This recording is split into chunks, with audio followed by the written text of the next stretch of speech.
Welcome to Let Me Fix This. Enjoy the video. In this video, I will show how to make soup momos. Begin by preparing the filling and a light, flavorful broth. Finely chop vegetables or minced chicken, season lightly, and keep all ingredients chilled.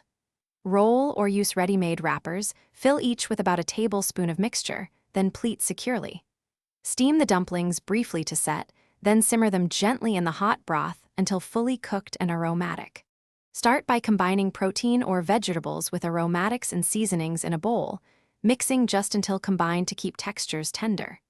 Divide filling into small portions so each wrapper gets one modest scoop. This helps prevent overfilling and bursting. When pleating, hold the wrapper in one hand and pleat with the other to form a tight seal, ensuring steam won't enter the filling during cooking and the momo stays intact in the broth. Make a clear broth by simmering bones or vegetables with aromatics for 20-30 minutes for a quick version, or longer for richer flavor. Steam the filled momos just until the dough firms, then transfer gently into the simmering broth to finish cooking and soak up flavor. Taste and adjust with salt, a dash of vinegar, or chili oil, and serve hot with chopped scallions and cilantro for freshness and contrast.